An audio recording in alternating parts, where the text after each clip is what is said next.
नमस्कार. लक्षवेधीमध्ये आपल्या सगळ्यांचं स्वागत. मी प्रसाद काथे. राज्यामध्ये महायुतीला जोरदार दणका लोकसभेमध्ये बसला आणि या लोकसभेच्या निकालाच्या नंतर आलेल्या नैराश्यातून अद्याप तरी भाजपाई बाहेर पडलेले नाही आहेत. भारतीय जनता पार्टीनं गेल्या वेळेला लढून जिंकलेल्या जागांच्या 3 पटीनं कमी जागा या वेळेला जिंकल्या आहेत आणि हा एक प्रकारे राज्यात भाजपाचा पराभव आहे. दुसऱ्या बाजूला भारतीय जनता पार्टीनं हा विजय मिळवण्याच्या साठी जी आघाडी युती केली ती महायुती ही काही फारशी एकत्रितरित्या यशस्वी ठरू शकलेली नाही. भारतीय जनता पार्टीला 9, अजित पवारांना अवघी 1, एकनाथ शिंदेंना 7 अशा जागा जिंकता आलेल्या आहेत. याच्या समोर प्राप्त स्थितीमध्ये मवियानं थोड्या नाही तर 30 जागा जिंकल्या आणि आपापसातल्या भांडणात सुद्धा जी जागा काँग्रेसच्या बंडखोरानं जिंकली होती त्याला सोबत घेत आपली आघाडीची संख्या वाढवली. हे सगळं घडलंय ते शेवटी मतदारांनी दिलेल्या मतामुळे आणि त्यांनी दिलेल्या निर्णयामुळे. यात जातीचा फॅक्टर अर्थात जातीचा मुद्दा दुर्लक्षून चालणार नाही. या मतदानाच्या पूर्वी महाराष्ट्रामध्ये मराठा आरक्षणाचं आंदोलन तीव्र होतं. महायुतीनंच दुसऱ्यांदा मराठ्यांना आरक्षण दिलं सुद्धा, पण तरी देखील मराठवाड्यात खास करून मराठे युतीच्या सोबत उभे दिसले नाही. त्यांचा बुद्धिभेद केला गेला आणि मराठ्यांना जाणीवपूर्वक युतीपासून दूर केलं गेलं असं बोललं जातंय. अशा प्रकारचा तर्क हा भारतीय जनता पार्टीकडून दिला जातोय. हा तर्क एका बाजूला आहे, पण दुसऱ्या बाजूला जो सगळ्यात मोठा फटका युतीला बसलाय तो विदर्भामध्ये आणि खास करून तो थेट भाजपाला बसलेला आहे. विदर्भातली ओबीसींची टक्केवारी याला कारणीभूत आहे का?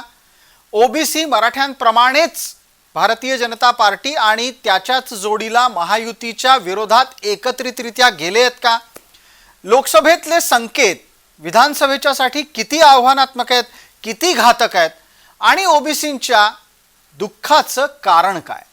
एका बाजूला मराठ्यांच्या आरक्षणाच्या साठी हर प्रकारे गोष्टी करण्याचा प्रयत्न करणारे महायुतीतले नेते हे ओबीसींना महाराष्ट्रामधलं वातावरण असुरक्षित करायला कारणीभूत ठरले का? तसे संकेत देते झाले आहेत का?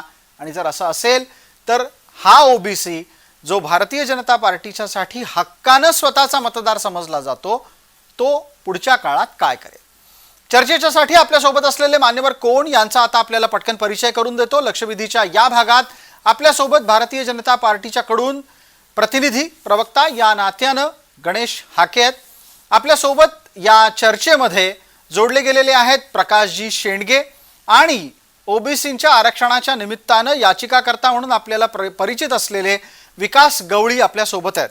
मान्यवरांचं या चर्चेमध्ये स्वागत. मी एक छोटीशी विनंती फक्त करेन प्रकाश शेंडगे यांना. त्यांचा कॅमेरा बऱ्यापैकी खाली गेला आहे, त्यांनी थोडासा तो वर घेण्याची गरज आहे आणि सातत्यानं कृपया कॅमेऱ्यात बघत राहा, कारण शेंडगे साहेब आपण सतत टीव्हीत दिसणार आहात. मला आधी विचारायचं आहे, विकासराव खूप दिवसांनी आपण या कार्यक्रमामध्ये येत आहे. मध्यंतरीच्या काळात आरक्षणाच्या निमित्तानं न्यायालयीन कचाट्यात आपली सगळी लढाई अडकल्यानं आपलीच चर्चा बरेच दिवस झाली नव्हती. ओबीसींच्या मनात काय आहे हे समजून घेण्याच्यासाठी आता मी आपल्याला थेट मुद्द्यावर आणतो. मला सांगा, विदर्भात भारतीय जनता पार्टी आणि पर्यायानं महायुतीला बसलेला फटका हा ओबीसींच्या नाराजीचा जर असेल तर ओबीसींच्या मनामध्ये काय खदखदत होतं? प्रसादजी, आपल्याला मनापासून धन्यवाद. गेल्या जवळपास 2 ते 2.5 वर्षामध्ये ओबीसीच्या लढाईच्या संदर्भात ज्या वेळेला माझ्यावर आरोप झाले त्या वेळेला आपण आणि आपलं जय महाराष्ट्र चॅनल खंबीरपणानं माझ्या लढाईच्या पाठीमागं खंबीरपणानं उभं राहिलं. त्यामुळं आम्हाला हा पल्ला गाठता आला. आता मूळ प्रश्नावर येतो. आपण जो प्रश्न विचारला, ओबीसीची संख्या विदर्भामध्ये खूप मोठ्या प्रमाणात आहे. मी तुम्हाला आकडेवारी सांगतो. जो इम्पेरिकल डेटा आमच्या केसच्या नंतर जमा झाला आणि त्यामध्ये वार्डनिहाय, गावनिहाय, तालुकानिहाय, जिल्हानिहाय आणि राज्यनिहाय ओबीसीची संख्या निर्धारित झाली.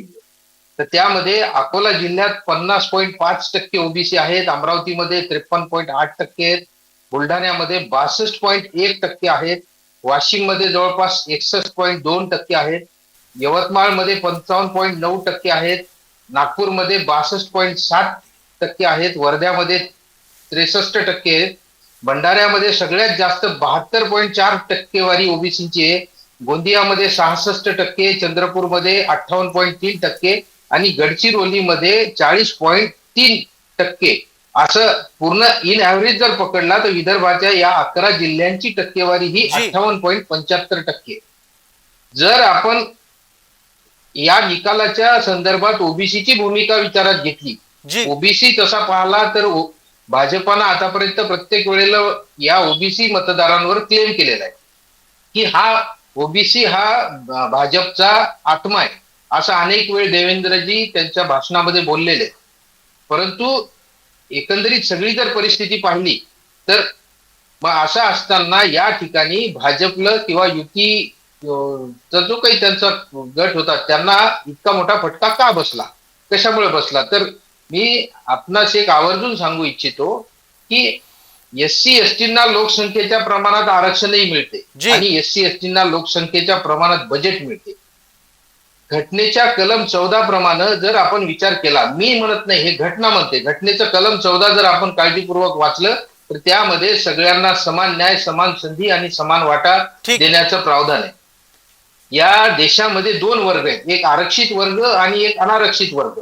मग जर आरक्षित वर्गामध्ये एससी एसटी आणि ओबीसी येतात तर एससी एसटीला लोकसंख्येच्या प्रमाणात बजेट मिळते, मग ओबीसीना का मिळत नाही? एससी एसटींना लोकसंख्येच्या प्रमाणात आरक्षण मिळते, मग ओबीसीना का मिळत नाही?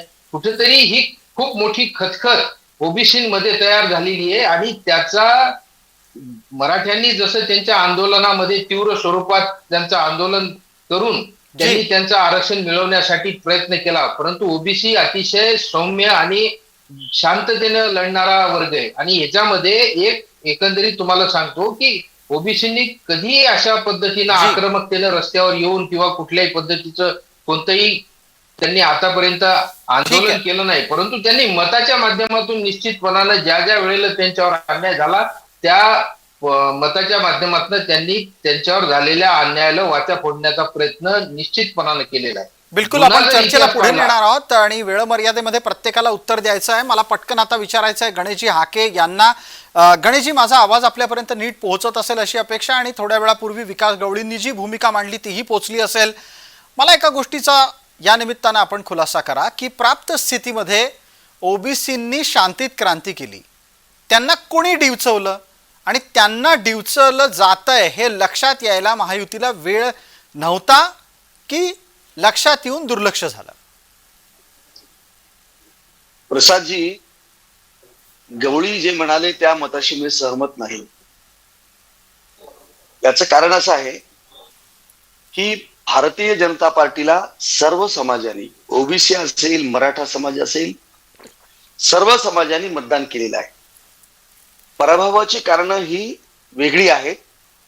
आपण म्हणजे महायुतीपासून ओबीसी दूर गेला का, किंवा ओबीसीची मतं मिळाली नाहीत का, किंवा भारतीय जनता पार्टी हा आमचा कणा आहे का, खरं आहे की भारतीय जनता पार्टी हे आमचा बेस आहे बेस आहे. पण याही वेळेला आम्हाला ओबीसीनी फार मोठ्या प्रमाणात भरभरून अशा स्वरूपाचं मतदान केलेलं आहे. आणि पराभवासाठी ज्या गोष्टी झाल्यात, मी तुम्हाला सांगितलं की गेल्या निवडणुकीमध्ये ज्या फरकानं भारतीय जनता पार्टी निवडून आली होती त्याच्यामध्ये फरक तर म्हणजे कमी होऊन आमचे पराभव झाले. याची कारण अशी आहे की तो म्हणजे जे मतदान, ज्या पद्धतीचं जे मतदान आम्हाला म्हणजे झालेलं नाही आहे, विशेषतः ज्या महाविकास आघाडीच्या लोकांनी ज्या अपप्रचार केला, आणि तो अपप्रचार असा केला की यांना 400 पार कशासाठी पाहिजेत, तर यांना घटना बदलायची आहे म्हणून 400 पार पाहिजे. मुस्लिमांना अशा स्वरूपाची भीती घातली की यांना 400 पार कशासाठी पाहिजेत, तर इथं त्या आता समान नागरी कायदा आणणार आहेत आणि तुमच्या ज्या काही तुम्हाला पर्सनल लॉ ऑर्डन्स सारख्या या गोष्टीमुळे तुम्हाला ज्या काही सवलती मिळतात त्या ज्या गोष्टी आहेत त्या आता जाणार आहेत आणि तुमचा फार मोठा तुमच्यावरती याच्यावर आघात असणार आहे. बर, हे दोन समाज मोठ्या प्रमाणामध्ये यांनी खरं म्हणजे मी असं म्हणेन की नेगेटिव्ह नेरेटिव्ह सेट करण्यामध्ये महाविकास आघाडी सक्सेस झाली, खोटा प्रचार करण्यामध्ये सक्सेस झाली, लोकांची दिशाभूल करण्यामध्ये सक्सेस झाली, लोकांना जनतेला संभ्रमित करण्यामध्ये ती सक्सेस झाली आणि त्याच्यामुळे भारतीय जनता पण पार्टीचा हा पण पराभव पण पण झालेला आहे. गणेशजी या स्थितीमध्ये केवळ आणि केवळ मुसलमान आणि दलितांचाच फॅक्टर एकमेव तुम्हाला वाटतो? ओबीसींच्या मनातला कोणत्याच प्रकारचा कुठलाच वेदनेचा भाव बाहेर आला नाही असं तुम्ही आजही म्हणणार आहात का?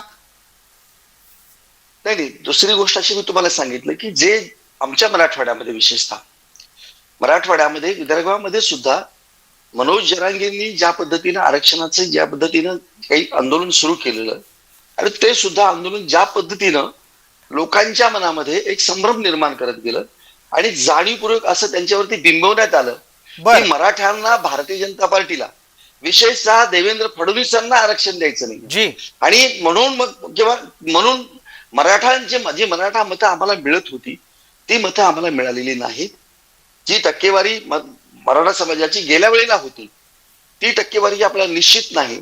एक एक्झाम्पल म्हणून काही मी माझ्या मतदारसंघामध्ये, लोकसभा मतदारसंघामध्ये या सगळ्या गोष्टीचा मी जेव्हा अभ्यास केलेला आहे जी तेव्हा असं लक्षात आलंय की गेल्या वेळेला आम्हाला मराठा समाज म्हणजे चांगला 50-55% मतदान मराठा समाजाचं मतदान आम्हाला झालेलं होतं. या वेळेला आम्हाला ते मतदान झालेलं नाही आणि फार मोठा टक्केवारीचा फरक म्हणजे मुस्लिमांची मतं, मुस्लिमांनी आता बघा म्हणजे जसं की अरे भाजपा आएगा, हमको कटवा देगा, पाकिस्तान भिजवा देवा, अशा पद्धतीचा जो अपप्रचार पूर्वी केला जायचा तशाच पद्धतीनं, फक्त हा शब्द नाही त्यांनी वापरला ठीक आहे. पण अशाच पद्धतीनं बघा 400 पार त्यांना पाहिजेत ना, तर ते मुसलमानांच्या या सगळ्या गोष्टीसाठी पाहिजेत. म्हणून मुसलमान जे पूर्वी आमच्या विरोधात मतदान करायचे, मुसलमानांचं मतदान आम्हाला कधी मिळत नाही हे जरी वस्तुस्थिती असली तरी ज्या पद्धतीनं मतदान, ते रेग्युलर मतदान 60, 65, 70% मतदान करायचे. ठीक पण आहे. या वेळेला त्यांनी 95% पर्यंत मुसलमानांनी मतदान केलंय कुणाच्या, आमच्या भाजपच्या विरोधामध्ये. ठीक आहे. महाविकास आघाडीला केलंय. गणेशजी आपल्याला ओबीसी पर्यंत चर्चेला यायचं आहे आणि या चर्चेमध्ये आपण एक किमान कबुली दिलीत की मुसलमान तुम्हाला कधी मतदान करत नव्हते. हे तुमच्या वरिष्ठांना जेवढ्या लवकर कळेल तेवढ्या लवकर तुमच्या ध्येय धोरणांमध्ये अपेक्षित ते बदल होतील. अन्यथा मुसलमान मदत आणि मतदान करायला लागला या भ्रमात भारतीय जनता पार्टीचे बरेच नेते आजही आहेत. किमान या निवडणुकीत आपल्याला त्या भ्रमातून बाहेर यायला मदत होईल अशी अपेक्षा करूयात. पण आता मूळ चर्चेला आपल्याला ओबीसींचा विषय घेऊन पुढे जायचं आहे. प्रकाशजी शेंडगे यांच्यापर्यंत आता जातो. प्रकाशजी थोडंसं पुढे येऊन बोला, आपण कॅमेऱ्यात नीट दिसाल. त्यानिमित्तानं मला आता या गोष्टीचा खुलासा आपल्याकडून लागेल. विकास गवळींनी ओबीसींची संख्या सांगितली, विदर्भातलं त्यांचं टक्केवारीचं प्रमाण मांडलं, त्यांचा दावा गणेश हाकेंना काही पटत नाही. मग मतदान फिरलं कुठं? मराठवाड्यात फिरलं, विदर्भात फिरलं का अख्ख्या महाराष्ट्रातच फिरलं? आणि या फिरण्याच्या मागे मराठा आरक्षणाच्या आहारी राज्यातलं युतीचं सरकार गेलं आहे अशा प्रकारचा भाव ओबीसींच्या मनात निर्माण झाला आहे का? नाही, या बाबतीत जर विश्लेषण करायचं म्हटलं तर की गोपीनाथ मुंडे साहेबांच्या पासून सुरू करतो. मुंडे साहेबांनी ह्या भाजपचा जो शेटजी भटजीचा जो काय ब्रँड होता या पक्षाचा तो बदलून हा तळागाळातल्या हा बहुजनांचा पक्ष म्हणून ती एक प्रतिमा जी तयार केली. म्हणजे माझ्यासारखे सुद्धा अनेक नेते मंडळी त्या ठिकाणी, गणेश हाके असतील, बाकी सगळे असतील, हे सगळी मंडळी बहुजन पक्ष समाजातली या ठिकाणी पक्षात आणून पक्ष हा तळागाळापर्यंत नेण्याचं काम केलं. आणि त्यामुळं ही ओबीसीची, ही बहुजनांची ही मोठी वोट बँक जी आहे ती भाजपला जॉईन झाली. पण गोपीनाथ मुंडे साहेबांच्या पश्चात ज्या तऱ्हेनं ह्या ओबीसींचा जे काय आरक्षणाचं संरक्षण म्हणा किंवा ओबीसींच्या ज्या काय मागण्या असतील त्यांच्या बाबतीत जे काही या सरकारनं किंवा केंद्र सरकारनं, इथे सरकार त्यांचं तिथे त्यांचं, आणि त्यामुळं ओबीसीची एक अशी ही होती की यावेळी ज्यावेळी ओबीसीच्या आरक्षणावरती फार मोठा घाला जो आहे तो एक मोठं आक्रमण जरांगीच्या माध्यमातून उभा राहिलं, त्यावेळी ओबीसीची अशी भावना होती की त्यावेळी हे सरकार जे आहे म्हणजे विशेषतः भाजपचं सरकार जे आहे ते त्यांच्या मागे ठामपणे उभा राहील. कारण इतके वर्ष हा ओबीसी जो आहे ते भाजपची वोट बँक म्हणून त्यांच्या मागे उभा राहिला. परंतु जरांगीच्या आंदोलनानंतर ज्या तऱ्हेनं अक्षरशः ओबीसीच्या आरक्षण 3-13 वाजले, म्हणजे रात्री बेरात्री जी आर काढले गेले, 2:30-3 वाजता जी आर काढले गेले आणि कुणब्यांचे दाखले सरसकट. आता बीड सारख्या जिल्ह्यामध्ये 84,000 मराठ्यांना कुणब्यांचे दाखले दिले गेलेले आहेत. जरांगे स्पष्टपणे सांगते 80% मराठे ओबीसी मध्ये घुसले गेलेले आहेत. मग एकीकडं हे देवेंद्र फडणवीस आणि सगळे भाजपचे नेते आश्वासित करत होते की आम्ही ओबीसीच्या आड धक्का लागू देणार नाही. मी स्वतः भाजपच्या अनेक नेत्यांना भेटून सांगितले की ही तुमची वोट बँक आहे, हे तुम्हाला सांभाळणं आवश्यक आहे. हे जरांगेंचं आंदोलन हे जरी असलं तरी त्याच्यामध्ये तुम्हाला ओबीसीला दुखवून चालणार नाही. पण पण या बाबतीत भाजप सरकारकडून मग केंद्रातलं असेल किंवा इथून असेल या ओबीसीच्या मागण्यांच्याकडे जे आहेत त्यांना लक्ष देण्यासाठी वेळ मिळाला नाही. ज्यावेळी बीडमध्ये ज्यावेळी आमदारांची घरं जाळली, ओबीसीच्या कार्यकर्त्यांचे हॉटेल जाळले, गाड्या फोडल्या, सगळं झालं, त्यावेळी सुद्धा या सरकारने त्यांच्या मालमत्तेचं संरक्षण करण्यासाठी काही एक त्या ठिकाणी केलं नाही. अनेक ठिकाणी ओबीसीच्या घरामध्ये घुसून सुद्धा त्या ठिकाणी मारहाण करण्यात आली. मतदार विरोध का केलं म्हणून सुद्धा त्यांना मारहाण दिली, तरी सुद्धा त्याचे गुन्हे दाखल झालेले नाहीये. म्हणजे एकंदरीत जो एक विश्वास या भाजपवरती होता, त्याच्या आधीची गोष्ट हे जे भाटिया कमिशन नेमलं 32,000 जागा ज्या आहेत, 32,000 जागा राजकीय आरक्षणाच्या या ओबीसीच्या संपुष्टात आलेल्या आहेत. आणि त्यावेळी आपण त्याच्यावर येऊ शेंडगे साहेब. पण आता प्राप्त स्थितीत जो पहिला मुद्दा तुम्ही मांडलात तो खरं तर सरकार विश्वासार्ह पद्धतीनं वागलं का हा आहे. आणि दुसऱ्या बाजूला ज्या वेळेला संकट येतं त्यावेळेला संकटात असलेल्या समाजाच्या प्रती सरकार काय वागतं, कसं भूमिका घेतं, यानं तो समाज ठरवत असतो की आपल्याला काय करायचंय. एक जी चिंता गणेशजी हाके आपल्यापर्यंत पोहोचलेली असेल ती शेंडगेंच्या माध्यमातून असो, विकास गवळींच्या माध्यमातून असो, आपल्याला समजायला हवी, लक्षात घ्यायला हवी. ज्या वेळेला मराठ्यांच्याकडून ओबीसींच्या संपत्तीवर, मालमत्तेवर हल्ले झाले त्यावेळेला कणखर भूमिका घेतली जाणं अपेक्षित होतं. ती कणखर भूमिका घ्यायला आपण सरकार म्हणून कमी पडलाय असा आक्षेप हे दोन्ही ओबीसींचे नेते व्यक्त करतायत. त्या दोन्ही नेत्यांच्या मताशी मी सहमत नाही.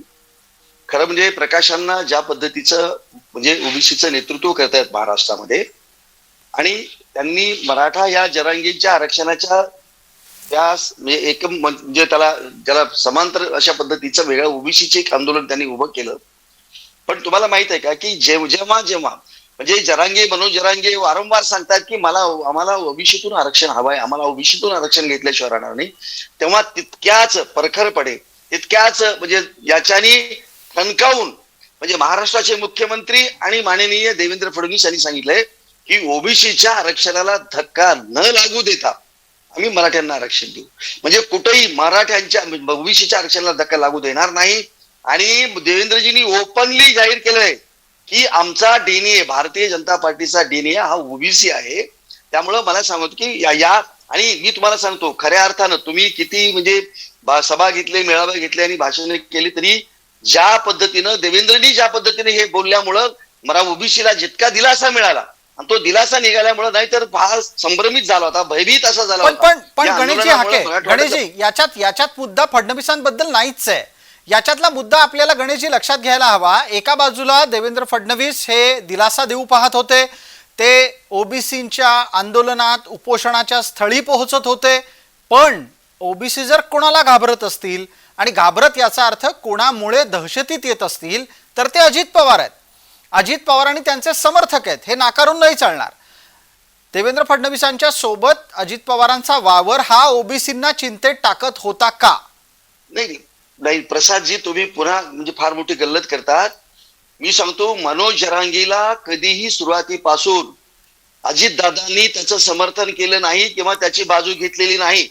आपण कृपा करून अजित पवारांच्यावरती आरोप करू नका.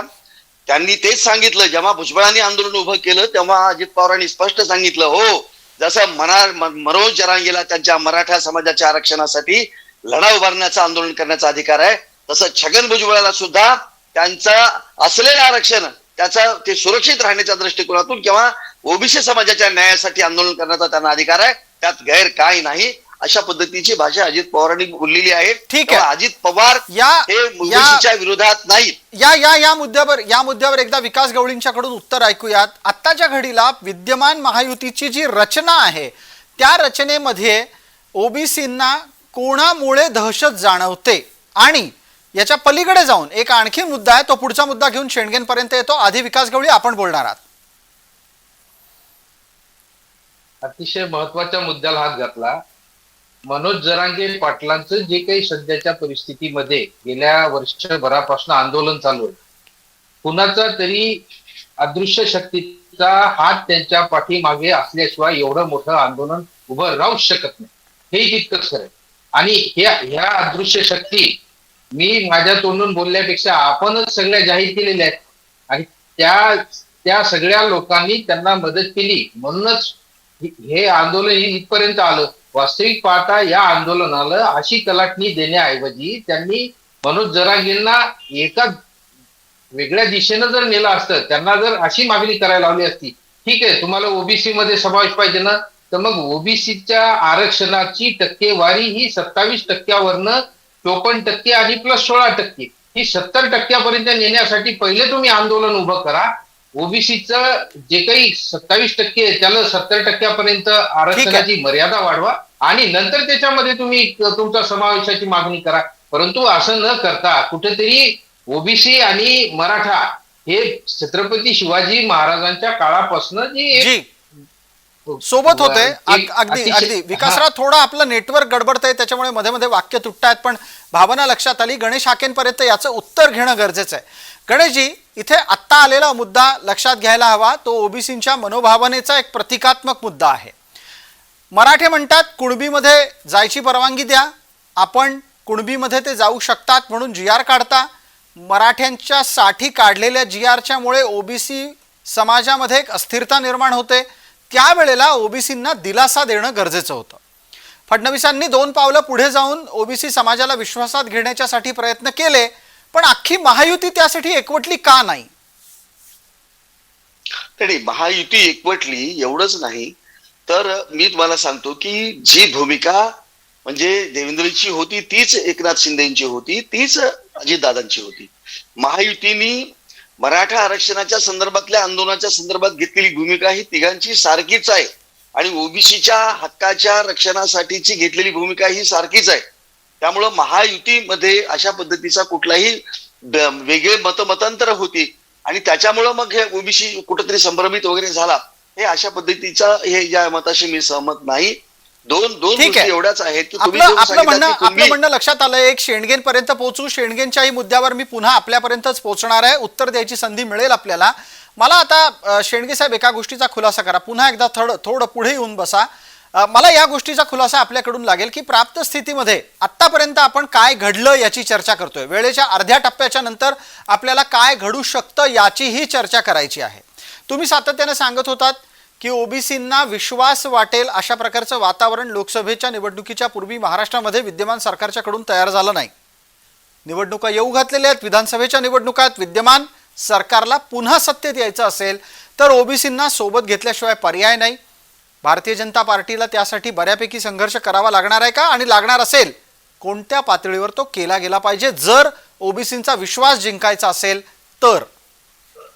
सर्वात महत्वाची गोष्ट, भाजपला खरंच विश्वास संपादन करायचा असेल तर आता त्यांचं केंद्रात सरकार स्थापन झालेलं आहे. पूर्ण देशातील ओबीसीची मागणी आहे जी अनेक वर्षापासून प्रलंबित आहे. जे गोपीनाथ मुंडे साहेबांनी सुद्धा लोकसभेत फार मोठा आवाज उचलला होता की ती म्हणजे जातीनिहाय जनगणना. बिहारचे मुख्यमंत्री नितीश कुमार यांनी स्वतः मोदींना भेटून त्यावेळी त्यांनी हे केलं होतं. त्यांनी स्वतः केंद्राच्या विरोधात जाऊन त्यांनी त्यांच्या राज्याची जनगणना केली आणि ती जवळपास 63% ओबीसीची त्या ठिकाणी जनगणना झाली. महाराष्ट्रात सुद्धा हा विषय एक मतानं पारित झालेला आहे की त्यावेळी देवेंद्र फडणवीस साहेबांनी सुद्धा सांगितले की कुठल्याही परिस्थितीत जर केंद्रानं जर नाही केली तर राज्यानं काय होणार, आपण स्वतःच्या पद्धतीने ही जातीय जनगणना करावी अशा प्रकारचं एक ठराव महाराष्ट्राच्या विधानसभेवर पारित केलेला आहे. जर भाजप खरंच ओबीसी विषयीचं हे असेल तर त्यांनी ताबडतोब एक निर्णय महत्वाचा घ्यावा की जातीय जनगणना, जो आता राहुल गांधींनी सुद्धा त्यांच्या अजेंडामध्ये हा विषय फार महत्वाचा घेतला होता, तो आता सगळ्या ओबीसीच्या अस्तित्वाचा प्रश्न आणि अस्मितेचा प्रश्न झालेला आहे. बरं, याच्यावर उत्तर घेऊ पटकन. गणेश हाके बोलतील. गणेशजी, हा मुद्दा तसं पाहायला गेलं तर काँग्रेसच्या अजेंड्यातला होता. इतकंच नाही, नितीश कुमार यांनी तो करूनही दाखवलाय, पण त्यातली गोम दोन्ही पातळ्यांवर आहे. एक, अजेंड्यात ज्यांच्या होता ते सत्तेत आलेले नाहीत. नितीश कुमार यांच्यामुळे ज्यांची सत्ता आली ते आता काय करणार हा मुद्दा आहेच. कारण ज्या वेळेला नितीश कुमार यांनी जातनिहाय जनगणना केली आणि आकडे जाहीर केले बिहारात वेगळंच वातावरण तयार झालं. प्रत्येक जात येऊन सांगायला लागली, जेवढे सरकारने आकडे दाखवले तेवढे आमचे आकडे नाहीत. प्राप्त स्थितीमध्ये येत्या काळात जर महाराष्ट्र विधानसभेच्यासाठी हा मुद्दा आता जन्माला आला आणि संविधान बदल ही एक डोकेदुखी संपली, जातनिहाय जनगणना नावाची दुसरी डोकेदुखी तुमच्या समोर सुरू झाली, तर काय कराल? बघा प्रसादजी, जात गणना हा काही म्हणजे त्याला काय म्हणतो की वादाचा किंवा विवादाचा हा विषय नाहीये. आता तुम्हाला मी मुद्दाम मोकळेपणाने सांगतो तुम्हाला की भारतीय जनता पार्टीनं लोकसभा निवडणुकीच्या अगोदर ज्या पद्धतीची संघटनात्मक रचना केलेली आहे, त्या रचनेमध्ये बूथ हा आमचा प्रमुख आहे, घटक आहे. आणि आम्ही प्रत्येक म्हणजे अप्रत्यक्षरित्या महाराष्ट्रातल्या आमच्या सबंध भारतीय जनता पार्टीने महाराष्ट्राची ही जात गणना केलेली आहे. ती सरकारी स्वरूपाची नसली तरी आमच्याकडे आज महाराष्ट्रामधल्या त्या बुथावरती जर समजा 700-800 लोक असतील तर त्यातल्या कुठल्या वेगवेगळ्या जातीचे समाजाचे आहेत त्याचं गणना ही भारतीय जनता पार्टीकडे आज उपलब्ध आहे. भारतीय जनता पार्टीने सबंध महाराष्ट्रामध्ये अशा पद्धतीची जनगणना केली आहे. त्याच्यामध्ये ओबीसीची किती आहे, बाकी इतर समाज किती आहे, सर्वच समाजाची याच्यामध्ये जनगणना करण्यात आलेली आहे. त्यामुळे जनगणना हा मला काही विवादाचा विषय नाही. तो काही तुमच्या सबंध ओबीसीचा प्रश्न त्याच्यामुळे सुटणार आहे. नुसतं जनगणना करून चालणार नाही. तर तुम्ही जी मागणी, जसं आता मला गवळी साहेबांनी जे सांगितलं की जातीच्या प्रमाणामध्ये तुम्ही त्याच्यावरती ज्याला अर्थसंकल्पामध्ये तशा पद्धतीची तरतूद केली पाहिजे, तरतूद करणं हे आवश्यक आहे. आणि मला असं वाटतं की केंद्र सरकार या पद्धतीनं म्हणजे आता गेल्या सरकारने त्या पद्धतीने विचार केलाच आहे. आणि आताही मला सांगा, हे सरकार माननीय मोदी साहेबांचं सरकार ओबीसीच्या सुद्धा या म्हणजे ज्या संख्येवरती जितक्या आता पर्सेंटेज आपला आहे त्या पर्सेंटेज आता जनगणना जर नसली तरी जी जनगणना पूर्वी आपल्या जे 1931 ला झालेली जनगणना असेल त्याच्या आधारावरती ज्या गोष्टी आज आपण चालवत आहोत, तर तशा पद्धतीवरती आज ओबीसींना मोठ्या प्रमाणामध्ये अंदाजपत्रकामध्ये तरतूद करण्याचं काम हे केंद्र सरकार करत आहे. आणि महाराष्ट्र सरकारनं तर हे केलेलंच आहे, महाराष्ट्र सरकार करतच आहे. ठीक आहे, विकास गवळींपर्यंत जाऊयात, कारण आत्ताच्या घडीला तुम्ही केलेले दावे हे ते पहिल्या टप्प्यापासून वेगवेगळ्या प्रकारे खोडत आलेले आहेत. विकासजी, येऊ घातलेल्या विधानसभेच्या मध्ये जातनिहाय जनगणना हा एक मुद्दा ओबीसींच्या जवळचा असेल असं प्रकाशजी शेंडगे थोड्या वेळापूर्वी म्हणाले. तुमच्या लेखी या व्यतिरिक्त कोणते मुद्दे आहेत आणि जे उत्तर थोड्या वेळापूर्वी गणेश हाकेंनी दिलंय ते तुम्हाला पटतं का? जातनिहाय जनगणनेचा विषय प्रकाश शेंडगे साहेबांनी जो सांगितला, बिहारनं ती जातनिहाय जनगणना केलेली नाही, तो इम्पेरिकल डेटा जमा केलेला आहे. ज्या वेळेला जातनिहाय जनगणनेचा विषय सुप्रीम कोर्टामध्ये काही लोक गेले तर त्यावेळेला त्या ठिकाणी ती सगळी प्रक्रिया सुप्रीम कोर्टानं थांबवली होती. त्याचं कारण असं की जनगणना करणे हा संपूर्णतः अधिकार केंद्राचा आहे, केंद्र सूचीमधला तो विषय, त्याच्यामुळे राज्य त्याला करू शकत नाही. विकास किसनराव गवळी विरुद्ध शासन या निकालामध्ये जे इम्पेरिकल डेटा जमा करायला सांगितला होता तो रेकॉर्डवर त्यांनी इम्पेरिकल डेटा म्हणून घेतलेला आहे, परंतु प्रत्यक्षात मीडियामध्ये त्याला जातनिहाय जनगणना म्हणून नाव दिले. तसा जातनिहाय जनगणनेचा विषय जर काढला तर आजच्या घडीला आपल्या महाराष्ट्रामध्ये वार्डनिहाय ओबीसीची संख्या फिक्स झालेली.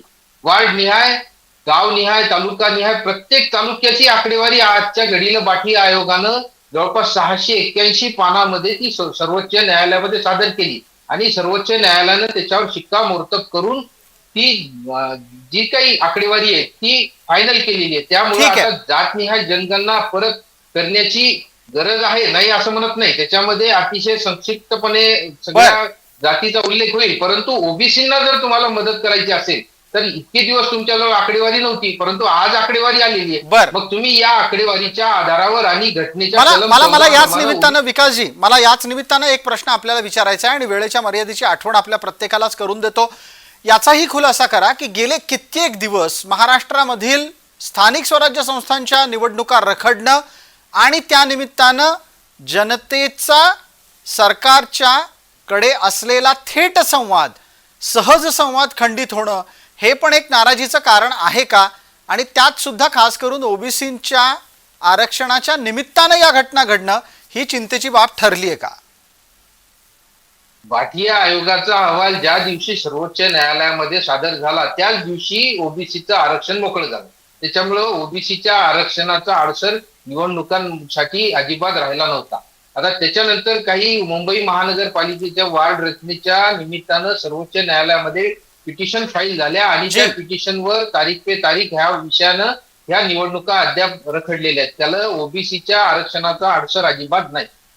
ठीक आहे, आपल्याला चर्चेची ही फेरी आटोपती घेत असताना एक संधी गणेश हाके यांना द्यायची आहे. तांत्रिकदृष्ट्या त्यांची फ्रेम थोडीशी गडबड झाली आहे, त्याच्यामुळे आता आजच्या घडीला त्यांचा आवाज आपल्यापर्यंत पोहोचेल.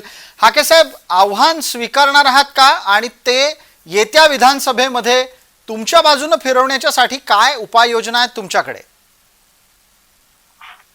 बघा, या लोकसभेच्या निवडणुकीमध्ये ज्या कारणामुळं, ज्या गोष्टीमुळं आम्हाला म्हणजे आमचा जागा कमी झाल्या आणि तुम्ही म्हणाला तसा हा ओबीसी विषय हा आम्ही सांगितलं ना की सुरुवातीपासून ओबीसी हा आमचा डीएनए आहे आणि म्हणून ओबीसीच्या साठी सुद्धा तुम्ही म्हणाला तसं आम्ही जाणीवपूर्वक या पुढच्या काळामध्ये निश्चितपणे वेगळ्या पद्धतीनं त्यांना मग वेगळ्या पद्धतीची त्यांच्यासाठी योजना आखणं, त्यांच्यासाठीची भरीव तरतूद करणं, आरक्षणाच्या संदर्भामध्ये त्यांना म्हणजे तशा पद्धतीचं नुसती म्हणजे खात्री देणं की बाकी तुमच्या आरक्षणाला कुठल्याही पद्धतीचा धक्का लागू देणार नाही, आम्ही तुम्हाला नेहमीपणे सुरक्षित अशा स्वरूपाचं तुमचं आरक्षण राहील, अशा पद्धतीचं हे आम्ही त्यांना विश्वासात घेऊन त्यांना विश्वास देऊन ते आमच्या बरोबर आहेतच.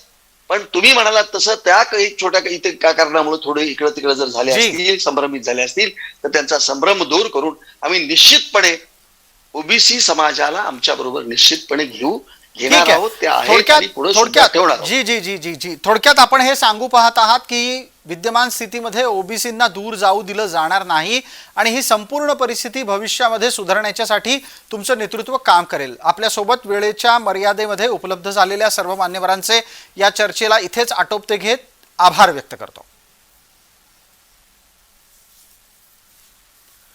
लक्षवेधीच्या या चर्चेत तूर्तास इतकंच. सर्व प्रेक्षकांना जय महाराष्ट्र.